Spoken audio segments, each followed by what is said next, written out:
Psychology effect हमको यही बताता है कि तो साइकोलॉजी में एक टर्म है द डार्क हॉर्स इफेक्ट को पता होगा, जैसे हॉर्स जो होते हैं, घोड़े जो होते हैं।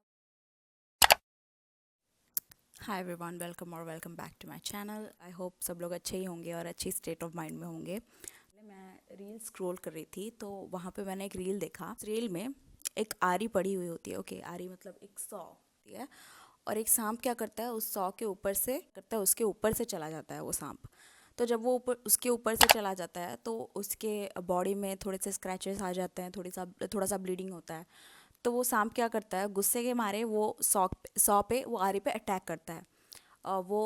आरी को तोड़ने की ट्राई करता है, पहले उसके दांतों से आरी को तोड़ने की ट्राई करता है। तो जब वो दांतों से अपना फोर्स लगाता है आरी को तोड़ने के लिए, तो उसके दांत टूट जाते हैं।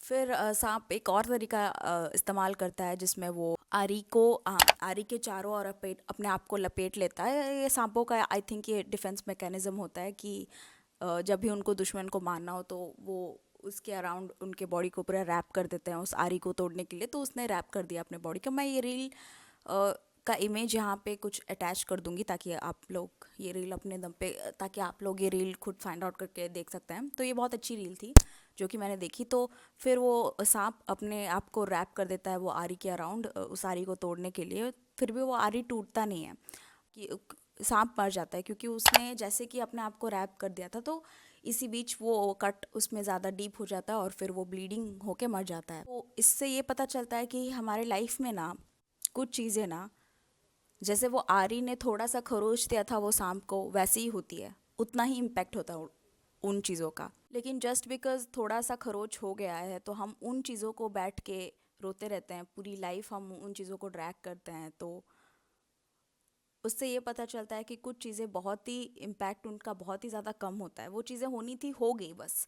लेकिन हम उनका इम्पैक्ट अपने दिमाग में इतना बड़ा कर लेते हैं कि हम उनको लाइफ लॉन्ग लेके रोते रहते हैं। हम लाइफ लॉन्ग उनको अपने आप को कोसते रहते हैं कि कैसे वो हो गया, या फिर वो सिचुएशन को कोसते। इस पे मैं ना और इस चीज़ पे ना मैंने थोड़ी सी और रिसर्च की तो यहाँ पे साइकोलॉजी का टर्म निकल के आता है। मैंने यूट्यूब पे ही रिसर्च की थी और कुछ दिन बाद मुझे एक वीडियो मिला जहाँ पे एक बंदा बोल रहा था कि साइकोलॉजी में एक टर्म है। मैं उस यूट्यूबर का चैनल यहाँ पे मेंशन कर दूंगी। तो साइकोलॉजी में एक टर्म है द डार्क हॉर्स इफेक्ट।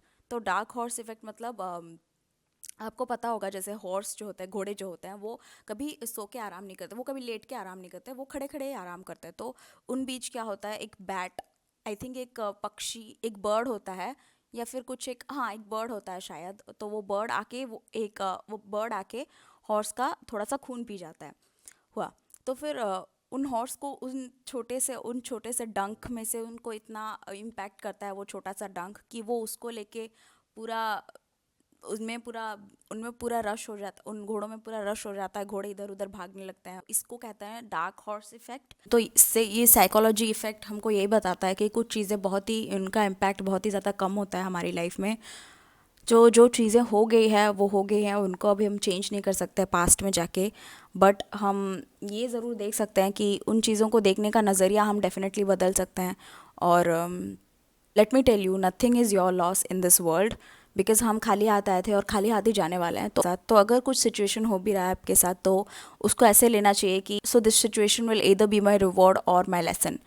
तो यहाँ पे मेरा कुछ लॉस नहीं है क्योंकि तो ये मैंने यू आर द प्लेसिबो उस बुक से भी पढ़ा था कि चीज़ों को हमारा दिमाग क्या करता है, हमारा दिमाग प्रूफ के बेसिस पे एक प्रेडिक्टेबल फ्यूचर बनाता है। तो जो हमने पास्ट से जो भी एक्सपीरियंस हमने किया है, जो भी हम लोग आज तक एक्सपीरियंस करते आए हैं, उनके बेसिस पे हमारा दिमाग एक स्टोरी बनाता है, एक फ्यूचर बनाता है और वो सोचता है कि वही फ्यूचर होने का ज़्यादातर चांसेस है। लेकिन जो मैजिकल चीज़ें होती हैं और जो जहाँ पे आप, आई डोंट नो कि आप गॉड पे बिलीव करते हैं कि नहीं, बट जहाँ पे डिवाइन रोल प्ले होता है कि आपने जो चीज़ें प्रेडिक्ट की है वो नहीं होता, बल्कि डिवाइन ने जो चीज़ें सोच रखी है या फिर यूनिवर्स ने जो चीज़ें आपके लिए सोच रखी है वो होता है। तो हम लोग अपने पास्ट के बेसिस पे हमारे फ्यूचर को जज करते हैं। तो अभी तक तो ऐसा ऐसा ही होता आया है तो हमारा फ्यूचर भी ऐसा ऐसा ही कुछ जाने वाला है। तो ऐसा नहीं है, डिवाइन इंटरवेंशन एक चीज़ होती है। तो जब डिवाइन इंटरवीन करते हैं तो चीज़ें डेफिनेटली चेंज होती है। तो आरी ने अगर पास्ट में खरोच लगाई है तो अब हम उसके पीछे भाग के उसको डिस्ट्रॉय करने का ट्राई नहीं करेंगे। हम लोग अपने साइड से मूव ऑन कर, हम लोग अपना दूसरा पाथ निकालेंगे जहाँ पे हम लोग एरी के साइड से मूव ऑन करके जा रहे हैं, ताकि वो हमारे सेहत के लिए और हमारे मेंटल हेल्थ के लिए अच्छा हो।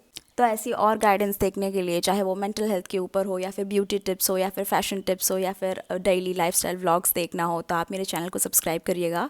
क्योंकि मेरा मकसद ये है कि मैं अपने साथ साथ मेरा मकसद यही है कि मैं खुद ग्रो करूं और अपने साथ साथ बाकी वुमेन को थोड़ा बहुत इंस्पायर कर पाऊं कि वो भी ग्रो करें। And yeah, with that I will see you all in the next one. Bye bye.